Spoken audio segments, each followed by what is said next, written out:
La performance sociale dans une organisation. La performance sociale est la capacité de l'organisation à mobiliser efficacement ses ressources humaines. Pour cela, elle doit s'assurer de leur bien-être. Concrètement, l'organisation va mettre en œuvre des actions visant à améliorer les conditions de travail ou la rémunération afin de donner envie aux salariés de s'investir. La performance sociale est également stratégique afin de soigner l'image que l'organisation renvoie à son environnement.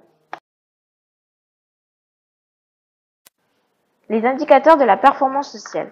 Il existe de très nombreux indicateurs parmi lesquels on peut citer le nombre de recrutements par an, le nombre moyen d'années de présence dans l'entreprise, le turnover des collaborateurs, le taux de démission annuel, le taux d'absentéisme, le budget consacré à la formation ou encore la rémunération moyenne du personnel.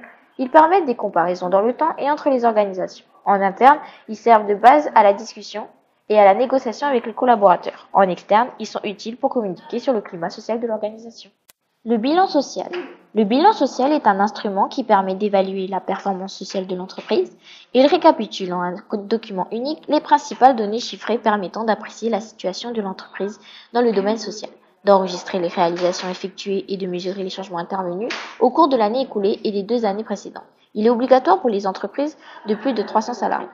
Le bilan social comporte des informations sur l'emploi, les rémunérations, les conditions de travail, la formation, les relations professionnelles. C'est un outil de communication qui permettra le dialogue avec les partenaires de l'entreprise, les salariés et leurs représentants, les actionnaires ou même l'inspection du travail.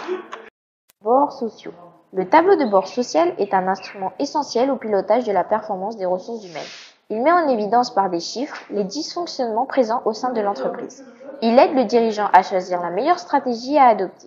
Un tableau de bord social a une forme libre. Il est facultatif et permet d'obtenir, avec une périodicité choisie, des informations utiles au pilotage de l'organisation. Il va permettre la mise en œuvre, si besoin, des mesures correctrices et va stimuler le dialogue social avec les représentants du personnel. La performance globale. Elle peut être définie comme une recherche pour équilibrer le poids des différentes performances et prendre en compte les intérêts de chaque partie prenante. La performance sociale se distingue de la performance commerciale ou financière, car elle ne relève pas directement de l'activité économique.